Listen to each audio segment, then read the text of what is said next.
Hi, Jonah.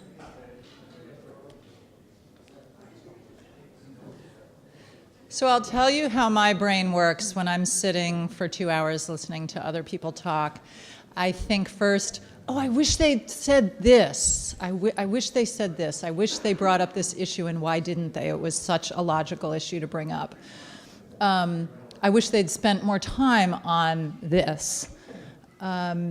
And so I'm looking for a brave soul to sort of start the conversation, thinking about direct questions that you have either for individual speakers who you already heard from, or if that's not your interest, issues that you're hoping that the whole room will talk about in more detail. We have a few people, I believe, is this still true, with handheld mics that we could send around? If we have, great. And so if you want to just raise your hand, we'll get a mic to you because we are recording all this just for transcript, thinking about follow-up afterwards. And just tell us who you are, and you don't need to tell us where you're from.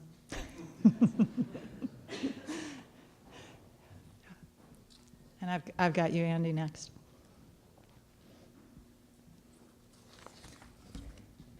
Thank you. Just before the break, I think there was a challenge thrown out by the panelists about models that retain diversity and small size units of production while, in my mind, also translating into higher profits for those small production units. So there's an interesting case example that's occurring right now with a newly formed Tennants Harbor lobster co-op that had been family-owned and still family-owned, but there's a co-op operating on it with about 15 fishermen. And Cape Seafood, Luke's Lobster, who you know is very innovative with processing and with the final marketing of lobster in America's cities through lobster shacks and so on, has joined this co-op as another member. So the benefits to Luke's Lobster is that it has a guaranteed source right from the producer of the raw material. And the benefit to the lobsterman is that Luke's has dedicated a higher price to pay the fisherman for that lobster.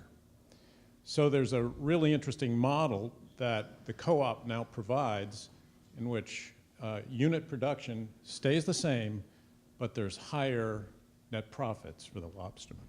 Thank you. Anybody else want to speak to that point, not that example, but to that point? And let me move it to, I'm sorry, go ahead, Jonah, and then to Andy next. Jonah, you want to raise your hand again just so they can see for Mike? Yeah. I probably didn't see, everyone can hear me all We right? need it. Only for recording, we'll give it to you. Yeah. I was definitely going to bring up the same, for recording. I was going to bring up cooperatives as being another way to retain, individual small to medium scale, while also aggregating production and be able to reach larger markets. I mean, I think we have, we talked about dairy, we have Cabot cheese, which is very present in the state, and Organic Valley, which is growing their presence in the state too, and also looking at how to look throughout the supply chain as well. And I mean, in addition to the lobstering co-op that was just mentioned, there's another 19 lobstering co-ops in the state that are also looking at how they can, which are aggregating on one level and then also looking at how they can aggregate on other levels to combine power and share resources together. So definitely, I'm always excited to talk with folks about how individual smaller scale producers can join together in cooperatives to reach larger markets, and really working with those different levels of scale that was mentioned earlier as well. Thank you. Andy in the back, and then Craig.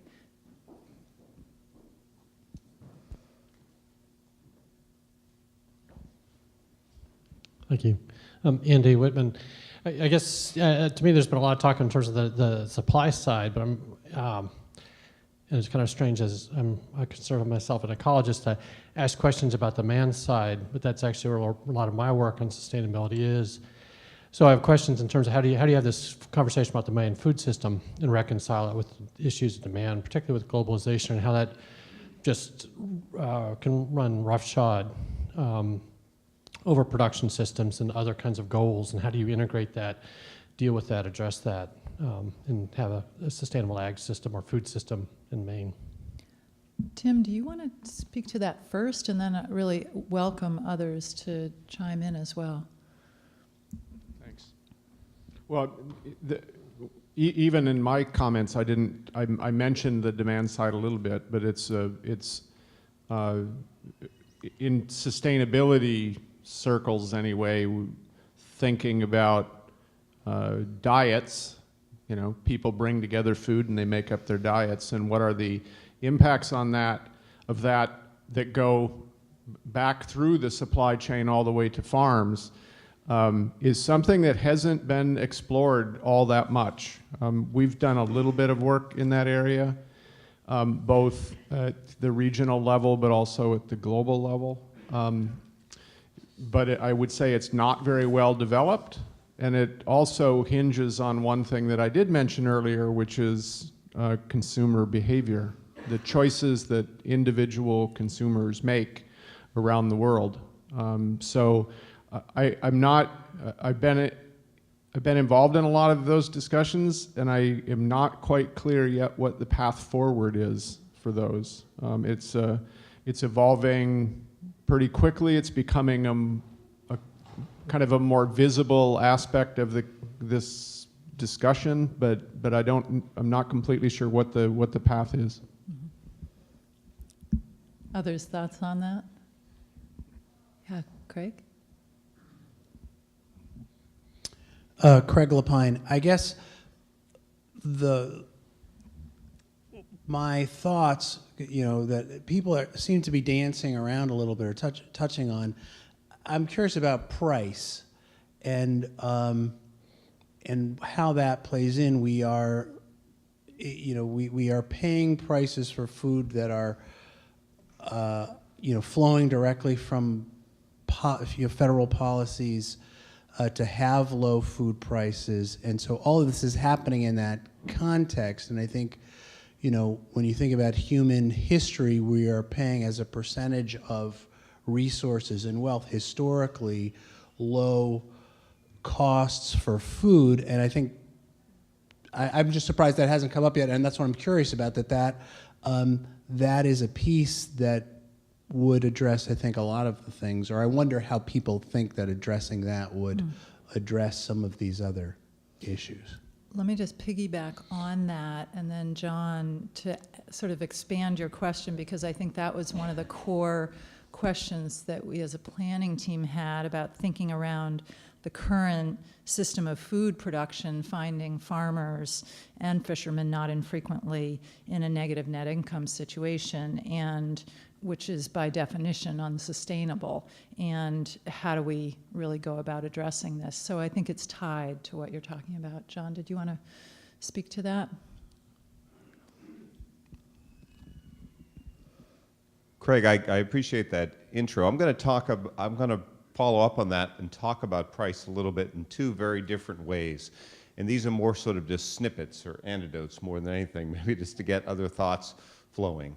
Amanda had a wonderful slide that showed that the net income to farmers has actually been going down over the last few years. And we don't have data at the detail to necessarily tweak that out completely. But my guess is, not all of that, but a lot of that is dairy. Because our dairy farms are basically operating it under their price of production. And many of you in this room have heard me talk about dairy in detail, and I'm not going to do that. I won't mention milk prices, I guarantee it. Beyond just saying that that's an issue where price is not driven by consumer issues, but by federal policy. And so that's one place that we might be able to intervene on the challenge that you identified. The other sort of anecdote or comment, sort of broader comment I wanted to make is, as many of you know, Maine Farmland Trust has been talking for several years now about this idea of farmland reclamation and growing more in the state, part of the reason why Amanda has been on our staff for the last year and a half. And a comment I've often made around that is that so many other things have to happen to make that work in a way that's good for farmers. That we have consumer demand right now for another 100,000 acres of local product. Everyone wants to buy local, but we don't have sufficient consumer demand at prices that would actually work for those farmers. And those are two different things, and we always have to be thinking about that piece of it as well. Robin? I just want to say that, most fishermen don't think about price. They think about what price they're paid, but they think about how much they're going to catch.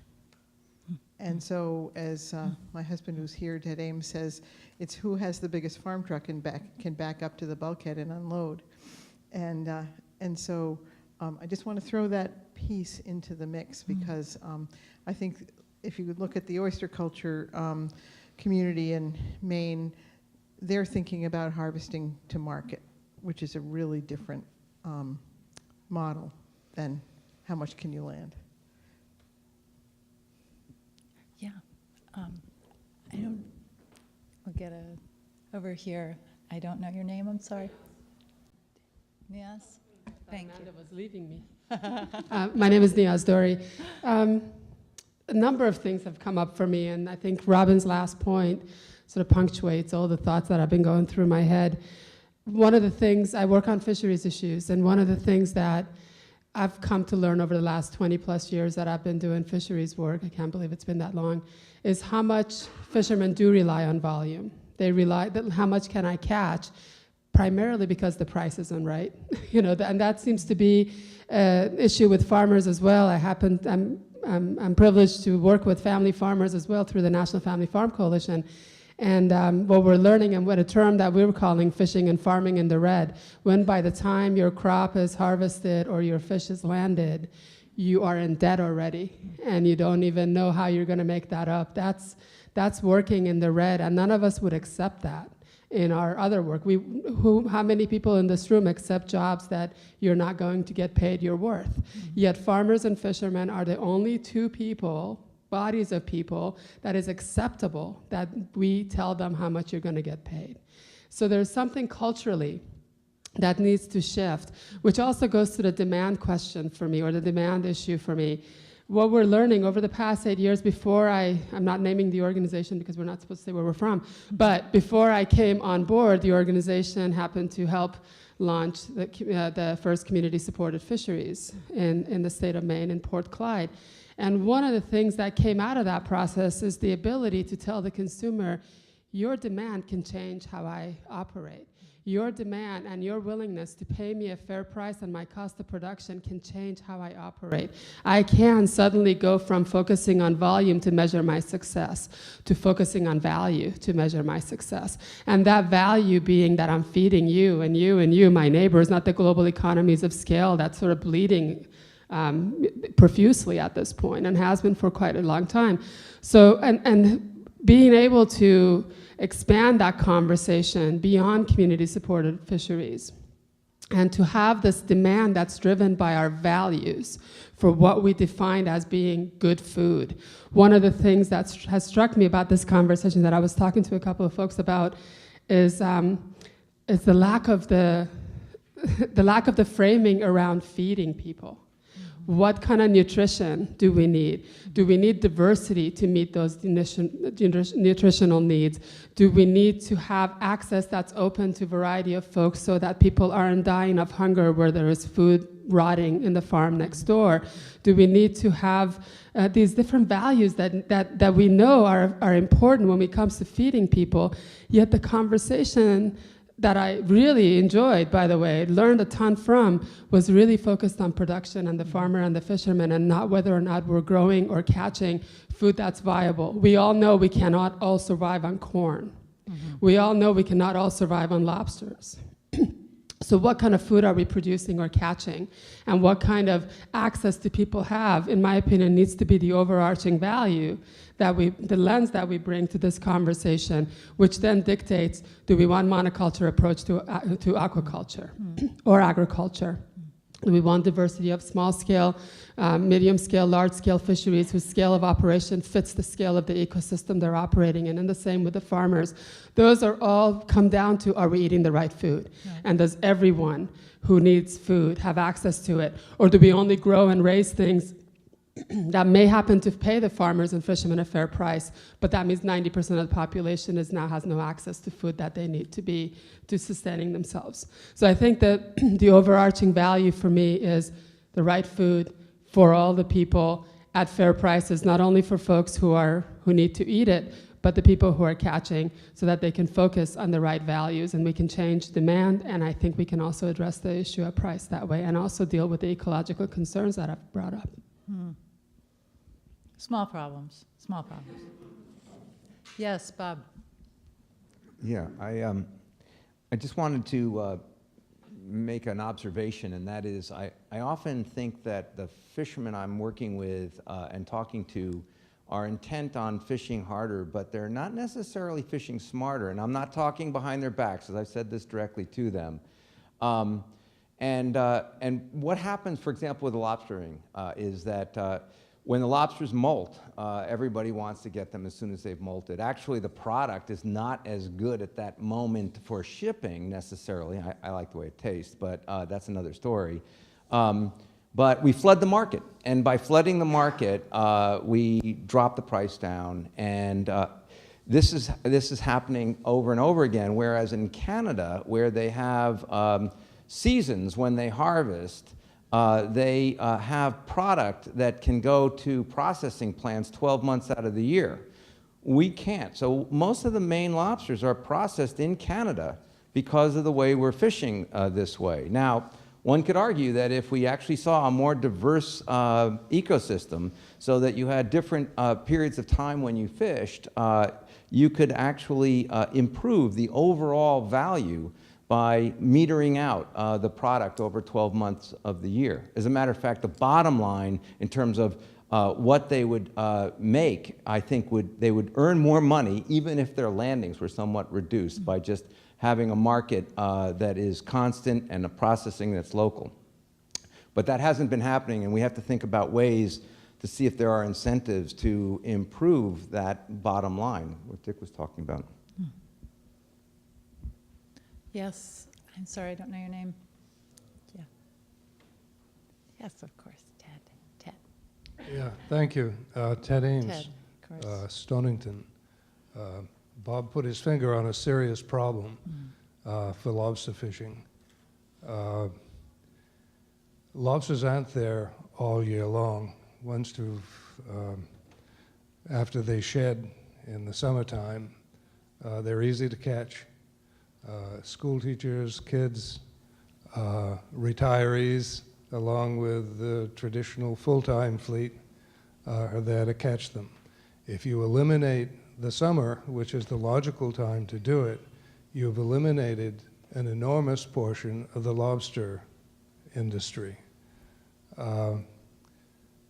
That's a catch-22, and even suggestions that people should reduce their traps from 800 down to, we'll say, 600 is met with the same response that Bob found for other perspectives. The reality check is you do need to reduce the time that you're catching cheap lobsters, because as soon as they harden up, they're worth a lot more. The other part of the problem is the size of the boat. Robin was right when she said a good comparison between fishermen is a farmer with a farm truck who doesn't plant anything, but just harvests. And the catch is, when a farmer increases production, he increases the amount of land he has, usually, or lets them grow larger. When you just own the farm truck, you're just harvesting the same patches that produce lobsters that much faster.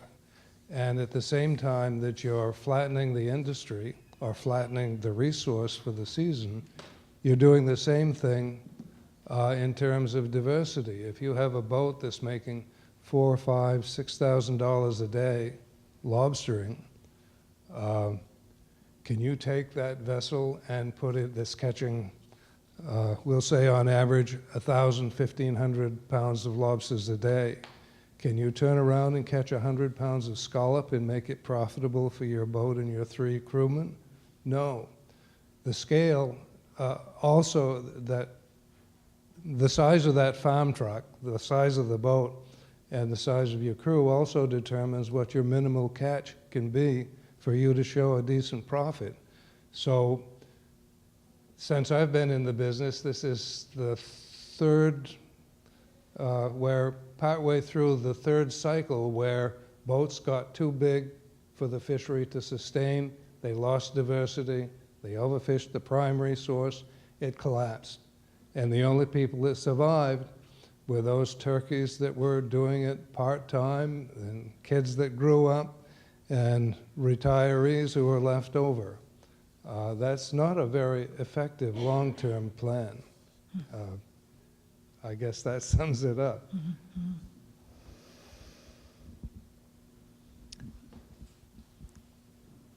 Dave?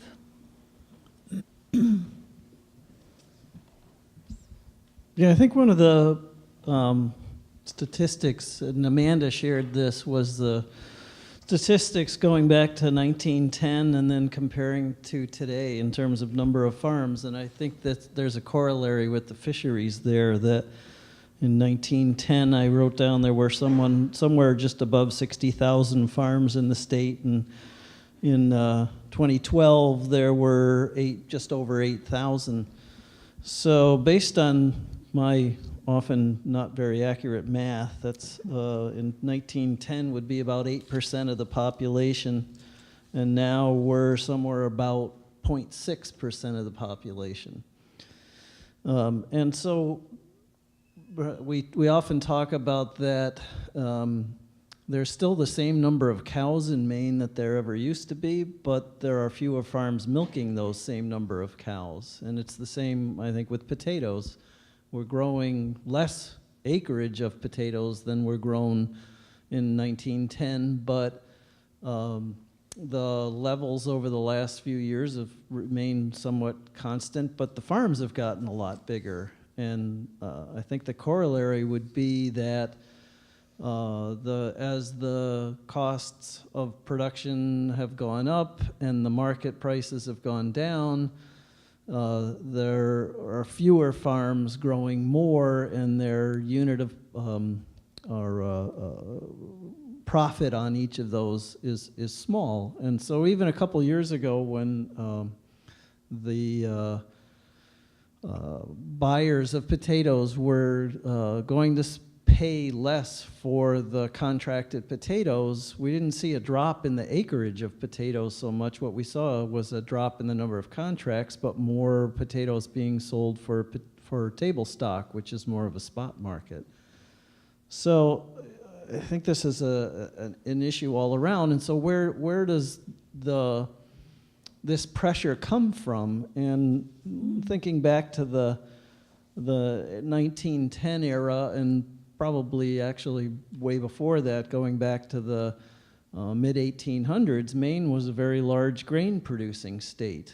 It was often reported that Maine produced the grain that went to the Union Army that helped win the Civil War, and all the way up into the late part of the 1800s. But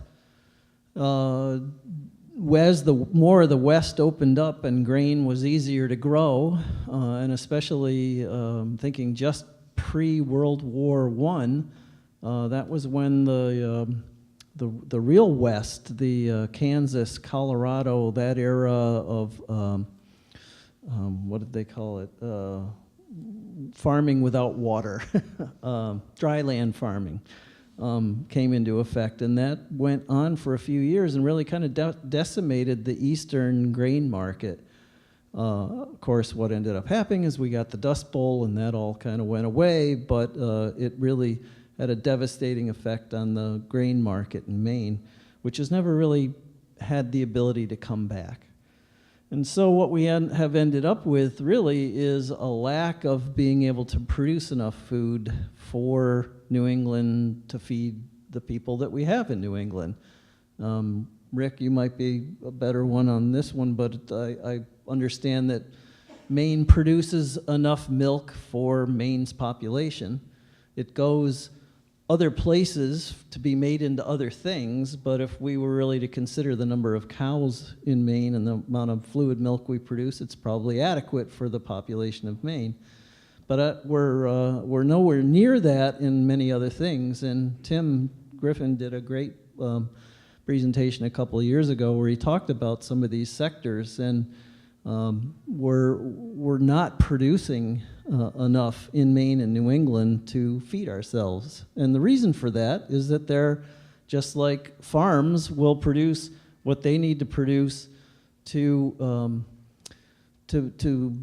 economically survive. We've done the same thing nationally. We've created areas that are grain production areas, that are apple production areas, that are, each of these different commodities. And now we're looking at a New England soil and production capacity that's so much less ideal than other parts of the country.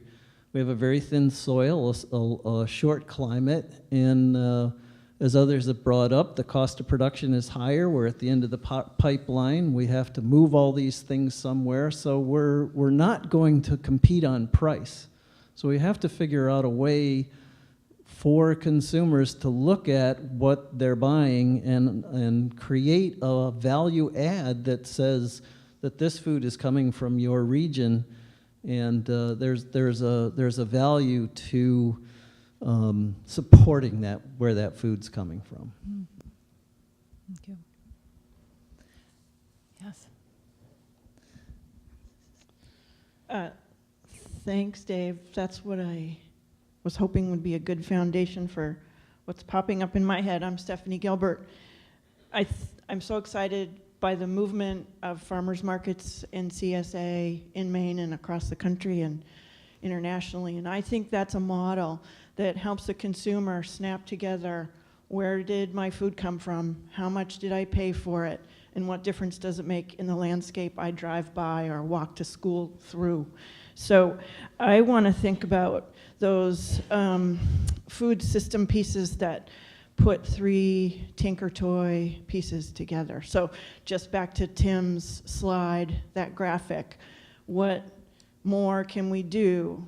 And within the CSA movement right now, there are articles out there that farmers I work with are sending to me to say, wait, is the CSA thing over with? There's a new thing, the Blue Apron and other places around the country where to your apartment in Washington, D.C., the ingredients arrive, the recipe's there, you enjoy the fun of the preparation of something exotic and different. It's locally sourced. That's great. It's really exciting.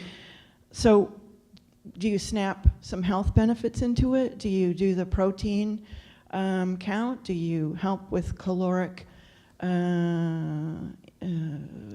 assessments that you do at your family dinner table? I don't know. I think they're different pieces. And I think, Tim, from your time at Tufts, what you know about connections with Harvard Pilgrim and other, and being in the School of Nutrition, I think that's a way forward, because that is what every parent is thinking about in terms of the next generation. And it really is the CSA movement in Maine. Look at what's happened with the farmers market that turns into clusters of CSA and then becomes the Merrymeeting Bay Food Initiative and Food Council, and these different food councils that are forming. So it lets others who aren't traditionally in fisheries or agriculture, the science of production, or community economic development folks plug in at their family level. So I have a question back to you, Tim. What can you tell us?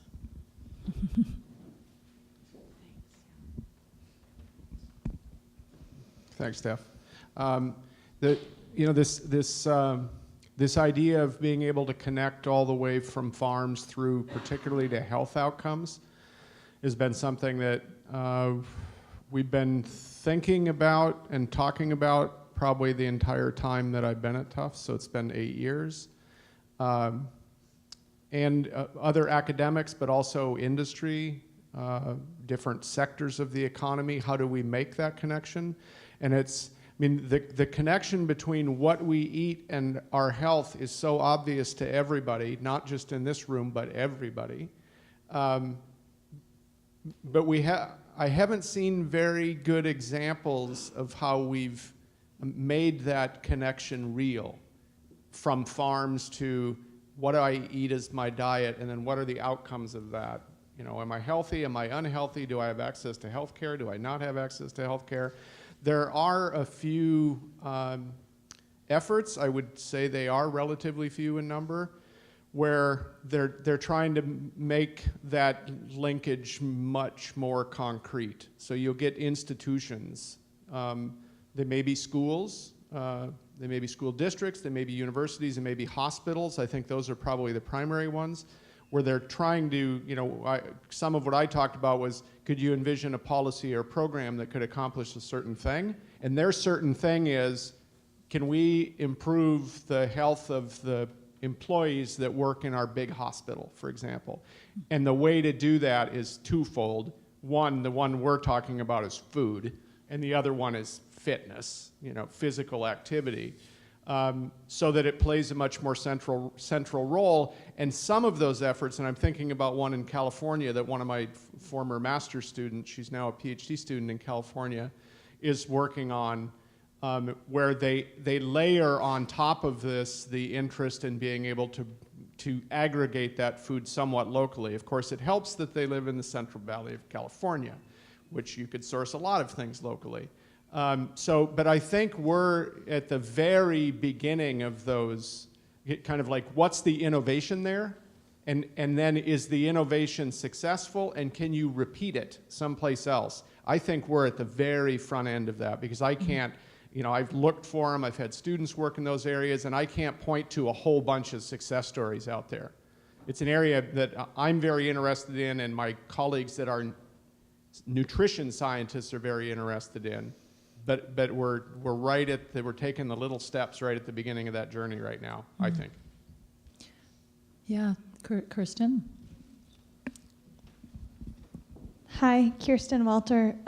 Just building off of that and building a little bit of what you were saying earlier, Niels, I think that for me, I'm really intrigued in both really practical solutions and kind of broader, you know, kind of ways that we can really instill values across decision making and values across how we perceive decisions that individuals and institutions and government makes. And there's a little experiment happening in Lewiston, Auburn with the Good Food Charter, and the Food Council there has put forward a one-page document that is putting values first around what the vision for that community is. And then we're starting a campaign to get lots of institutions and entities on board. And you know, I've been really clear with that project that it's kind of a really, really sneaky way of getting people who don't think they care about food systems to learn that they do. And we just had, you know, we launched it in March and got a lot of, you know, small businesses and the 2 hospitals and, you know, a few others kind of on board to start with, but then we're starting a campaign of getting some of the less usual suspects to sign on, and we just got the Lewiston City Council to sign on to the food charter, which is a great thing. What they don't know is that they're signing on to this thing that looks really positive and exciting, and then when they start to make policy decisions that are counter to that, we can come back to them and say, wait a minute, you know, you said you support, you know, fair wages. You said that you support making sure that everyone has access to food. You said that you support, you know, farming and agriculture as part of our economy. And if you're making decisions counter to that, then how do we make sure that we hold you accountable? So I am really excited about that as a microcosm and thinking about, you know, those values so that how can we get, like Dave was talking about, someone to say, I will pay more for something because I know it's going to make my kids healthier and I know it's going to make my community stronger. Wonderful. One of the, when we were planning this event, I think, Kirsten, what you were speaking to really addresses this, but I'm interested to hear if there are other working examples that you're aware of in the context of food production, either locally or further afield, that are already using something of a whole system approach in not just management, but policy decisions that we could look to as models. And I think it's really, the essence of the planning conversation had a lot to do with how we all know that there's an interconnectedness between various parts of this system, but there isn't enough conversation going on between various pieces of it. So looking to see if there are not necessarily business model examples, but perhaps at a policy level where that whole systems thinking is happening. Yeah, Craig. Well, it's an unfortunately well-kept secret, and this goes back to when John was in the legislature. Maine has an absolutely beautiful food policy. I mean, it's just an amazing document that is sitting on a shelf somewhere at the Department of Agriculture. No, I'm sorry. I mean, I'm sure it's not on your shelf. No, I hope it is on your shelf.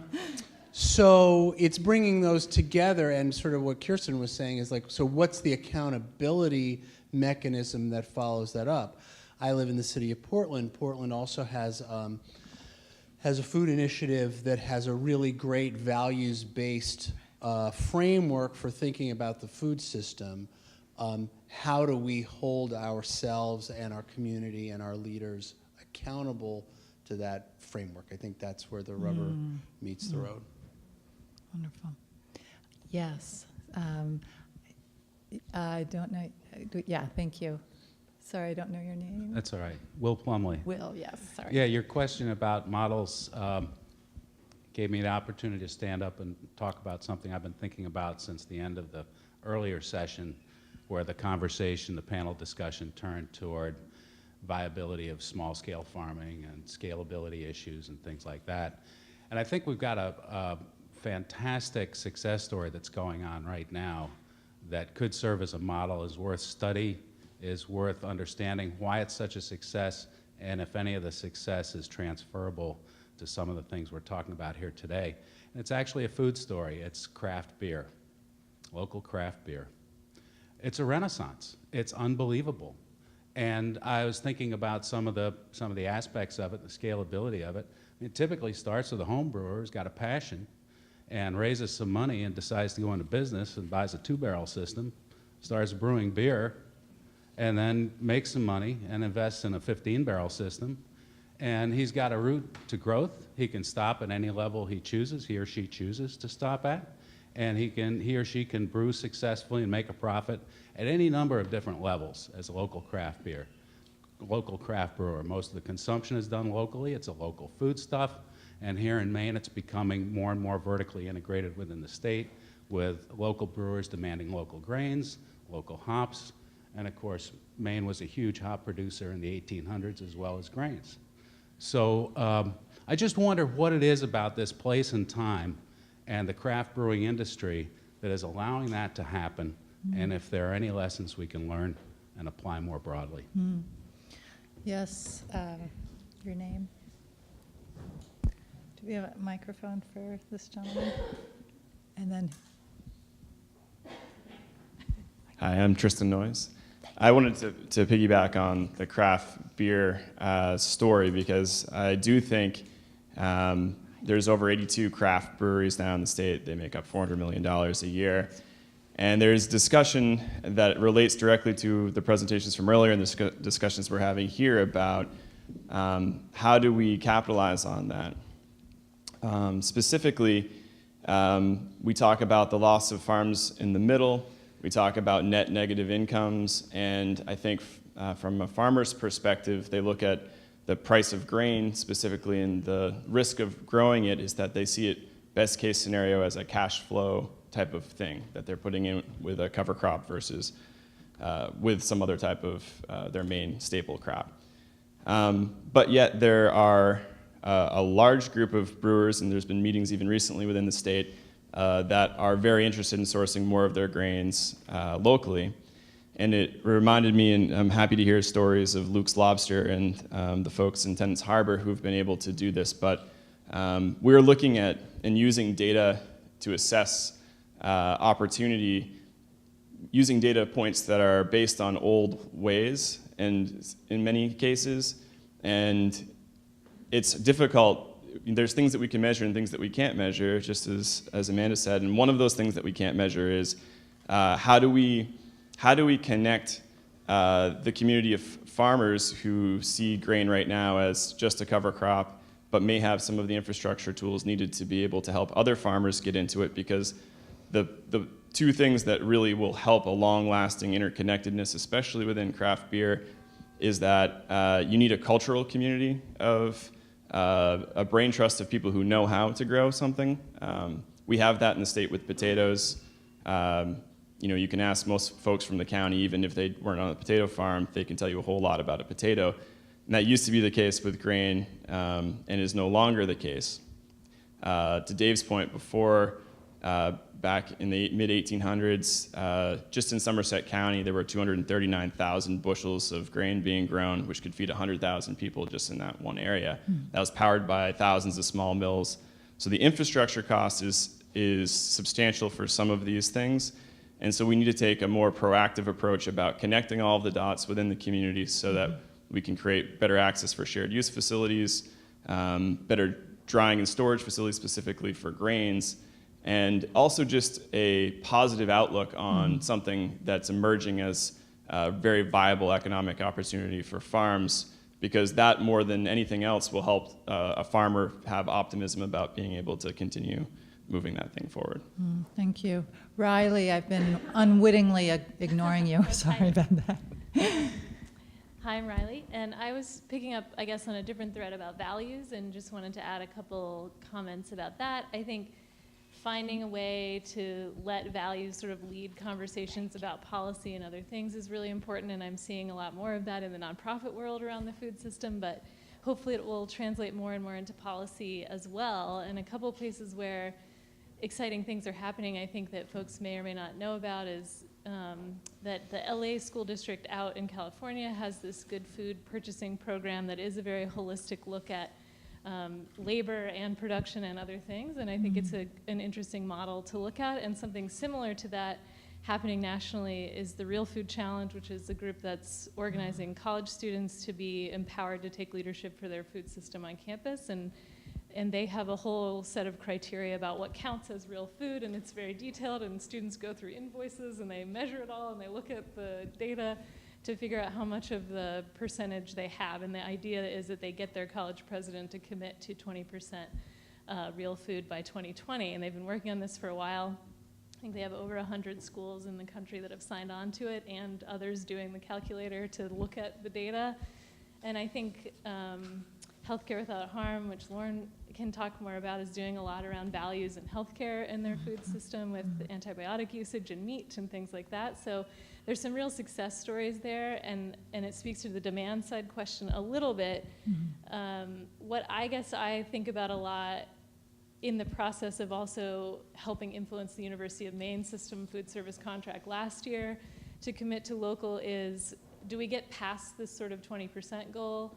And is that sort of a real, ceiling right now for some of these really giant buyers out there who, on the college side, are spending somewhere between $300 and $600 million on food in New England, I would say, and that's just colleges. And so, if 50 million of that right now is local, or 100 million or something, based on some self-reporting sort of data that we have, then, what more could that be? And can we get past this sort of ceiling at 20%? And I think the real issue there is about cost and is about values. And if you're going to commit to values, how does that translate to actual purchasing behavior down the supply chain? And how do you build a supply chain that reflects those values? Because right now, fair labor is a real issue. And I think that piece doesn't get talked about enough. And And we want to support farms, and we want to support really good workers on farms, and we want to support food service workers who aren't totally taken advantage of, who are preparing all this food. And so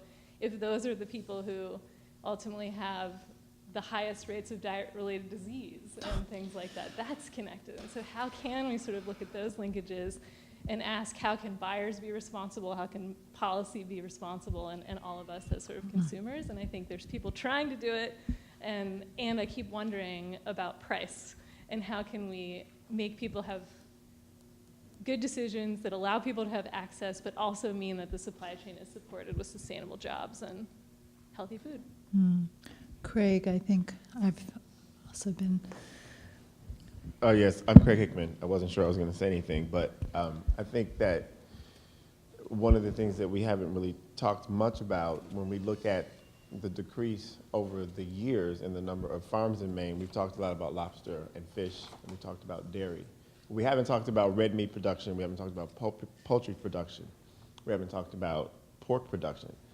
And I watched a video, I think from the Maine Harness Racing Commission, a couple of years ago, where this farmer was working on his horses, and he was saying how harness racing is so important to rural communities in Maine because some of the horse farms are the only ones still around. And he said first they came for the red meat, and then they came for the poultry, and then they came for the pig. And what he meant by that was federal regulations really decimated those industries in Maine. When there were a few acts that were upheld by Congress that made the meat that was being produced in Maine have to stand by the same regulations for meat that was going to cross state lines. And so sometimes, now there's a social movement that some people in here have heard about called food sovereignty, where people are looking at ways in which rural communities can be revitalized by decentralized, self-regulated local food systems that are putting pressure on us at the state level to look at some of the ways in which we might overregulate certain parts of our industry that make it very difficult for small farmers in rural communities to survive. In rural communities, values are important. It's food as nutrition first, food as commodity second. In some of these movements where people are passing ordinances to sort of like assert their right to produce and process and sell within the communities the food that they believe is going to be healthy for the people that live there, and not necessarily the standards by which Purdue has to live by. So I think that it's important for us to look at how the food policy that Craig mentioned is sitting on a shelf somewhere got put on that shelf because right now, or at least at that time, our state regulators felt it was necessary to move that out and basically just take in the federal regulations because of the way in which the money stream works and how our department is funded by a lot of cooperative agreements with the federal government that we're not really talking about here. And so I think it's important for us to understand why some of our meat is so cheap and why it's not being produced in Maine the way it used to be. And I think there's been a revitalization of that and there's a resurgence, but it's gonna take a lot because the cost up front, the investments in all this infrastructure, which may or may not be required for a small operation, is really what matters. So. I'm struck as well by some parallels here in the marine environment where what you're describing around the food sovereignty movement is not unlike local ecosystem-based management philosophy as well on some level. So parallels to draw there as well. Yes, in the back. Brett Tolley. Whoa. Yeah, thank you so much to everybody who spoke and shared and presented. My head is also swimming with all kinds of questions, but I appreciated bringing up the food sovereignty piece of this conversation, which is something that's part of the work I do, which I'm not going to name. But a fantastic organization, the U.S. Food Sovereignty Alliance, is also doing the type of work on a national level. They have a really great action coming up at the end of October where communities who are doing the work to reclaim control over the food system will be elevating their actions around the country. So something to keep our eye out for. But it strikes, for me, a piece of this conversation that comes up in the context of food sovereignty is this value of food as a basic human right, right? And that gets to this question of access that I think has been touched upon in a lot of the conversation we've had so far. But the question ringing in my head is, like, what's the current picture of food access look like in Maine? And I think some of that has come out with the work of the New England Food Solutions and the report that was mentioned earlier. But I just want to put that out there. Like, how well do we understand that? And it's something that now I want to follow up on, and maybe folks here know it. But in terms of, one of the larger global statistics that always strikes me is that we know on a global level, we're producing way more food than is required to feed people. We produce more food than is required to feed people, yet on a global level, about 1 in 7 people goes hungry. And you might think, oh, well, that's, an issue of developing countries or whatever, but that same statistic applies here in the United States. And it wouldn't surprise me if a similar statistic existed in Maine. So, in the context of, yes, we want to improve our production systems, but we also want to be really conscientious about, how well are we feeding, and Niaz had brought this up earlier too, how well are we feeding people, how well is our access points, and how well, how good is that food actually, nutrition-wise, and culturally as well. So I just, wanted to raise that issue. Yes, Nancy, and then Patrick. Hi, I'm Nancy Smith. I live in Monmouth. I have 2 quotes and then one question that builds on another question. From my days in dairy, when we've been talking about pricing, 2 quotes, one from Maine that was used often. Dairy farmers have 2 strategies. When the price of milk is low, you produce more milk. When the price of milk is high, you produce more milk. That seemed to me to be very much like what we were talking about with lobstering and trying to time. It's hard to do for various reasons, but the second quote was when I was at a national conference on dairy, and this beautiful, lovely old farmer said in a group of about 50 of us, I don't need to make a profit, just let me keep farming. Now, we need to deal with that. The questions, Amanda, one of your slides early on aging and profitability, I was struck by the fact that beginning farmers who are over 40 don't make a profit. And it brings to mind a question, is that why they went into farming, or are they lifestyle or hobby farmers? The bigger question is one we dealt with often, John and I and others, as we look at policy.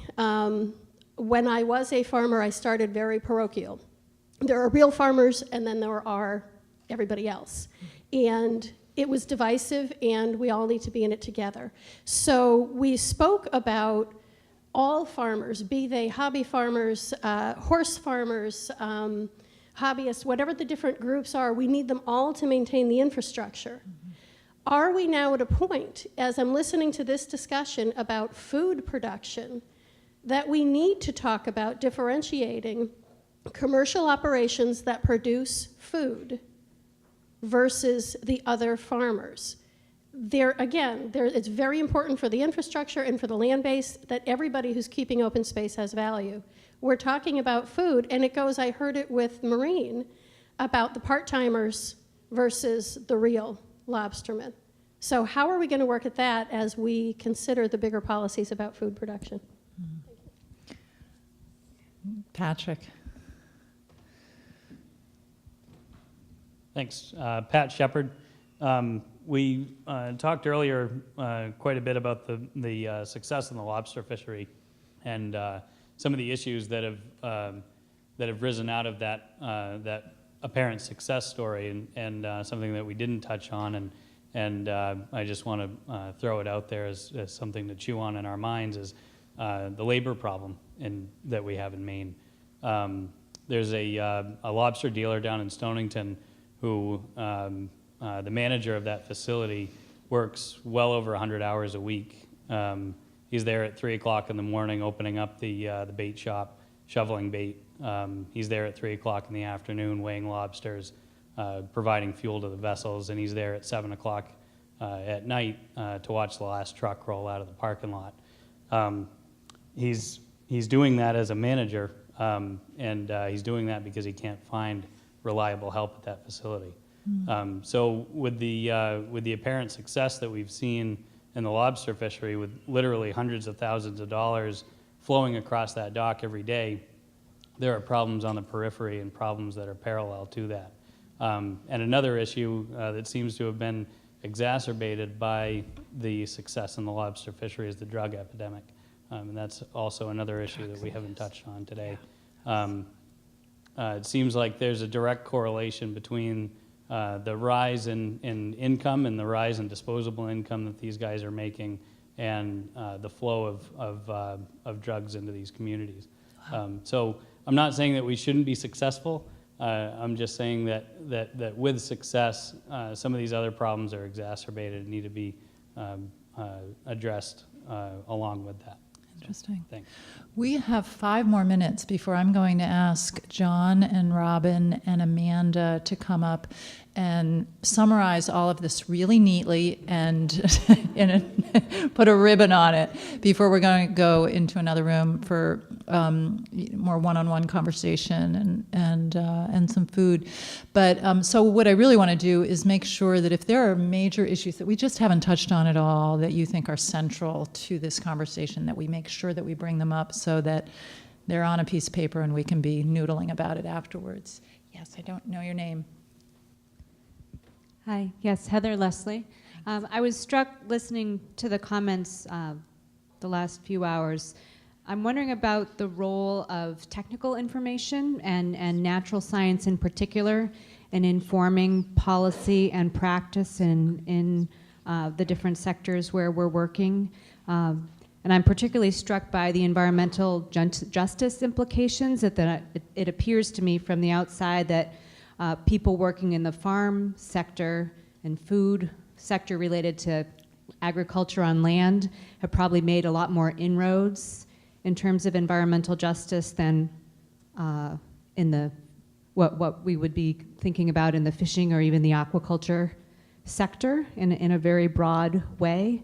And to me, it seems, and I should say I'm a biologist, it seems that there's real potential for more input from scholars to contribute to policy and practice from the humanities and the social sciences, and that certainly we haven't taken full advantage of that in terms of analyzing policy and contributing in a meaningful way to practice in many different areas. But I think we could probably look to some dimensions of what's been done in sustainable agriculture and expand upon those, or try some new things in the coastal and marine sector. So I just wanted to raise a flag for involving humanists and social scientists and interdisciplinary scholars, which is really what I am now, more in these conversations. Thanks. Thank you.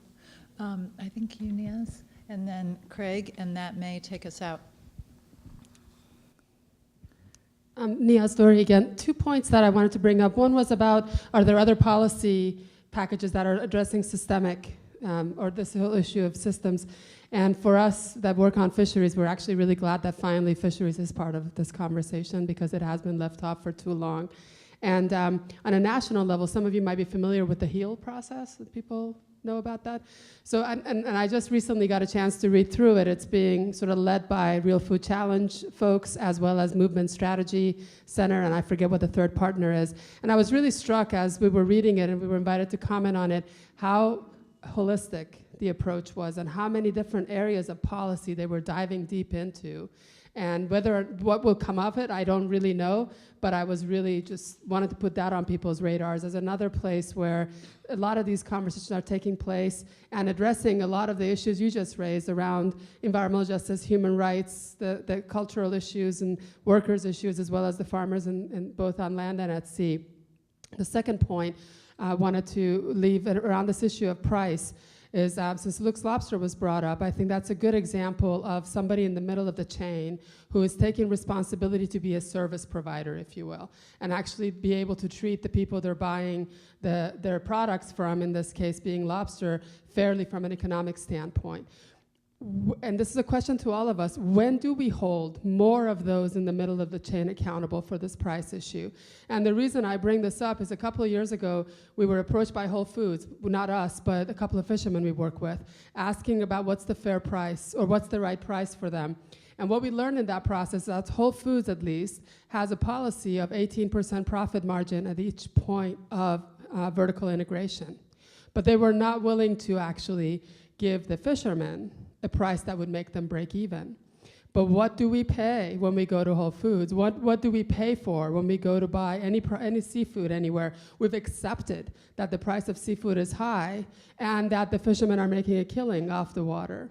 And we're not examining enough what's happening in the middle of the chain that essentially is leading those in the middle of the chain to be the usurpers of power and profit and dictate what happens to those who are actually producing this food. So I think we need to add to our agenda holding accountable those who are actually creating the price. The joke I first heard when I started working with fishermen was the price gets set not by the fisherman, not by the consumer, but whoever is hanging out outside Becky's Diner in Portland. So how do we hold all of those folks accountable in this whole conversation around price and profit? Thank you. Craig? It's called HEAL, and I forget what the acronym stands for, but the Movement Strategy Center, Real Food Challenge, and who's the third? Yeah, it's the Plate of, but there's a third organization that's behind it, but it's primarily being led by the Movement Strategy folks. Thank you. Craig? I just briefly Yeah, wanted to answer a you're gonna question finish us that off. was raised in the back about food insecurity in Maine. Maine has the highest rate of food insecurity in New England. 1 in 4 children go to bed hungry every night. And there is emergency food relief systems in Maine that are taking on a life of their own to deal with that problem.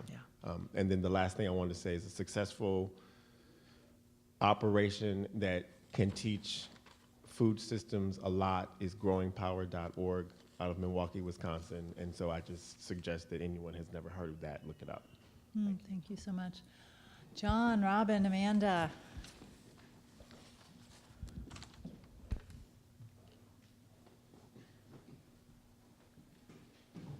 Thanks, Jody, and thanks all of you. This has been wild. My mind is reeling. I have to correct something that Jody said. She hinted that we were going to pull all this together, a nice little ribbon.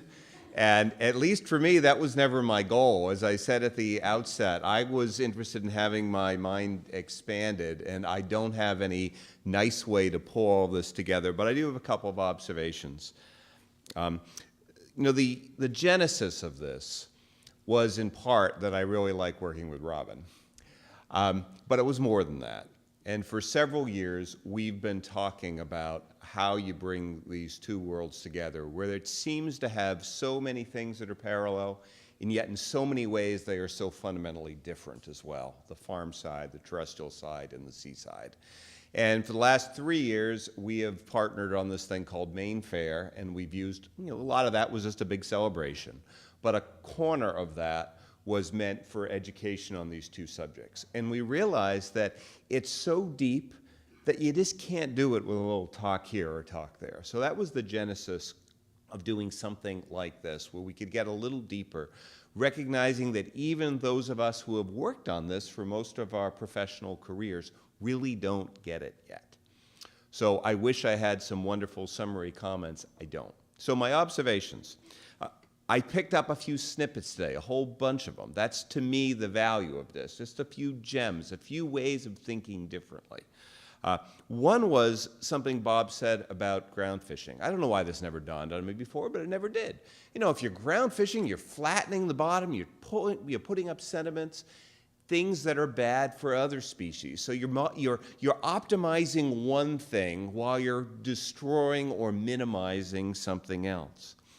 I heard Tim talk about the value of thinking of diversification of the farming landscape, but perhaps some level of specialization on individual farms.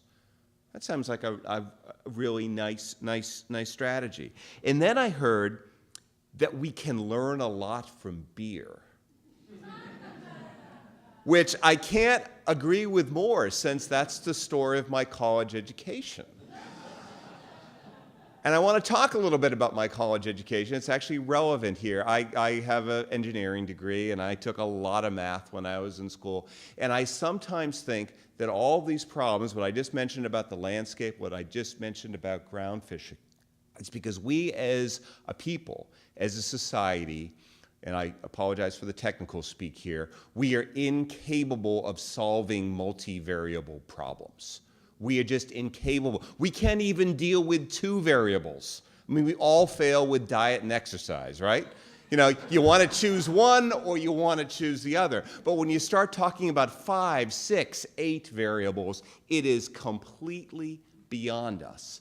And yet systems like this have hundreds, thousands, perhaps millions of variables. So the other thing, I want to bring it back to beer, and then I'm going to end. I want to use some of my math training to talk about the beer situation. And your comment was, maybe there's something in here we can learn that we can apply elsewhere. And I think that's true with everything, but the other truth is everything is different. I know very little about the craft brewing industry. And so everything I'm about to say, this goes back to what I was saying earlier, that summaries are always inexact. I'm sure I'm wrong on some of this, but here's my summary for what it's worth. You talked about how you can start really small and you can build up and build up and build up. And in math, we talk about these things called step functions. There are certain different places, levels of scale where the numbers work. And my sense is that with a microbrewery operation, you can operate in many different ways. It can be 2 barrels, it can be 4 barrels, it can be 10 barrels, it can be 10,000 barrels, and there's still a way to make the numbers work. And I think that's when that is the case, without outside intervention, you can have success. So let me jump to something else that came up, meat production. If we think of meat production in the state of Maine, there's only 3 steps. There is, I raise chickens and I want a chicken dinner on Sunday and I go out with my hatchet. That's one of those steps. The next step is I raise pork or chicken or whatever and I work with the slaughterhouse down the road, which does the job fine for me, and it allows me to sell the product in state and all of that kind of stuff, but it's actually a pretty high cost for processing. So that all works for the person who values the local product and wants to buy it and doesn't mind paying that price for it. And then the third scale doesn't exist in Maine. And it's why Wolf's Neck sends all of their beef, even though it's finished in the county, to Pennsylvania and back, because they can do that and still, after the transportation and processing costs, save close to $2 a pound. There are only 3 steps, and you can't jump from one to the next without big investment, probably investment that requires infrastructure that's beyond what we have. So I will stop there, but a few other ways of thinking about this. Thank you so much.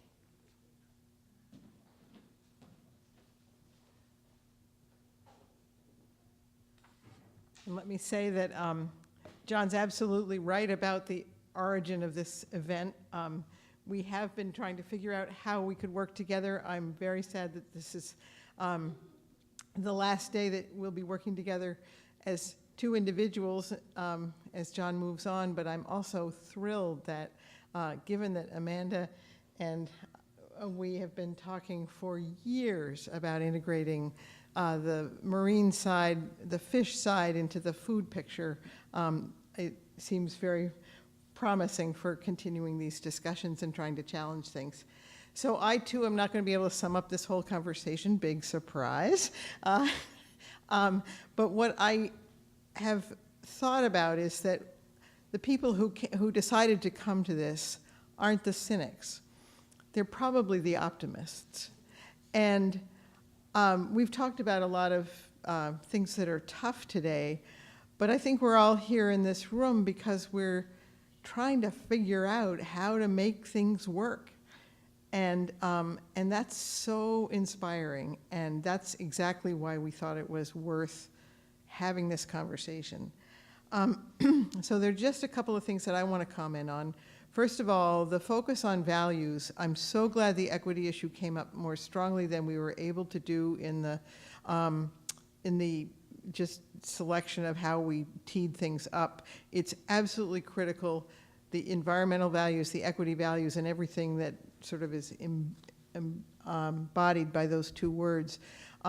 That's really what we're is the groundwork, and certainly I see it in the fisheries world or in the marine use world as something that too often is ignored and thought not to be appropriate to speak about. So I'm really excited today that we're talking about it, because fundamentally human beings make decisions based on how they think the outcomes should be and what they think the intended consequence is going to be. And so that's values-based, and we shouldn't be afraid of it, and I'm glad we've spoken those things today. Moving on to the ecology, I think of this conversation as being about making more. And, you know, often fisheries is, we're going to have this collapse soon, we don't have the ecosystem's impoverished, everything's gone to hell in a handbasket. The flip side of it is that these systems are incredibly resilient. We're seeing, you know, up from 100,000 alewives in the Penobscot River, we're seeing millions, and I mean hundreds, 100 million, and each of those has some ungodly number of progeny, and they all go down the river, and then they feed other things. And so one of the things that's been happening is the historical work about farms that we heard today, how many farms went there. I had a conversation about forestation with somebody earlier today. And with fish, we might be able to have an ecology that is producing a lot of stuff in the ocean. And it may not be exactly what we had before because we have a different climate or whatever, but we could make more. And I think that's so exciting. And how do we do it?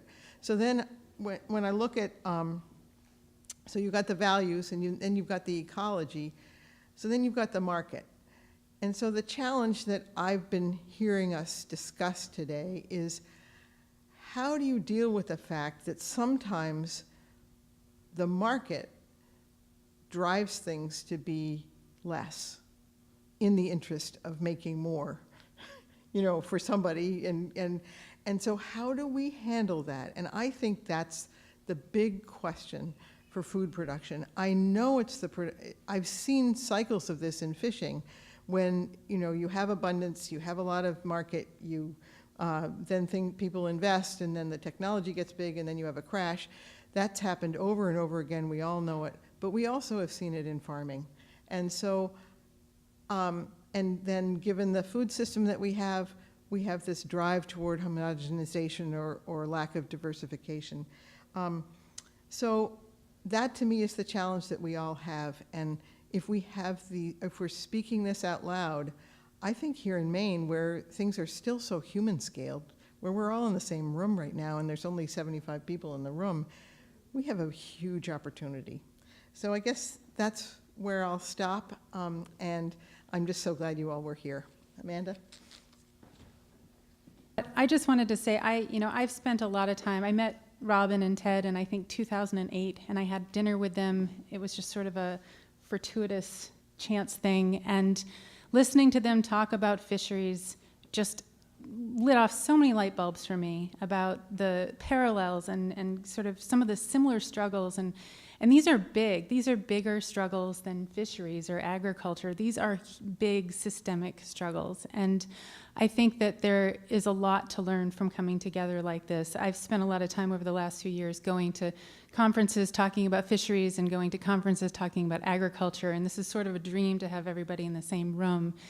And I hope that you all go away with not just the sort of the aha moments that came into your mind today, or that you heard somebody say something that just made you say, yeah, I think there's really something there. But I hope this sort of seeps in and stays with you and maybe, stalks you a little bit, and that these ideas just kind of keep percolating about, what can we gain by looking at the whole system versus just looking at the parts, knowing that we have to look at the parts on a day-to-day basis. But if we step back, what can we gain from that? So anyway, I'm going to just sort of wrap up here by saying that I feel like I landed in exactly the right place at the right time. I have as strong an interest as John and as strong a commitment to continuing to work with Robin and Penobscot East Resource Center to continue this conversation. I know that we've talked about, even before we came in here, that we knew that we would want to hold other gatherings in the future, and we will definitely do that. We've also, as you know, we've recorded today, and so we do have a plan to find a way to share that out in a way that would probably, we're not exactly sure yet, but in a way that would be most useful to people. So you can look forward to that. There will be an evaluation that will be sent out to you via email. It's going to be really short, but I would encourage you to feel free to say anything you want about what you'd like to see next. And we'd be happy to have that feedback. So thank you very much. And I want to say a special thank you to Jody today for keeping us moving, and for the past several months for keeping us on task.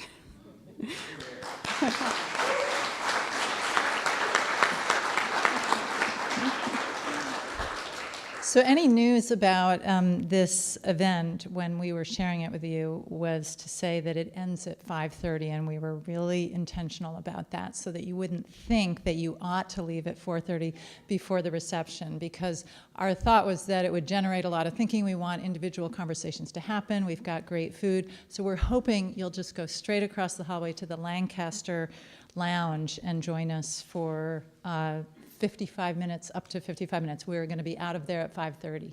So thank you.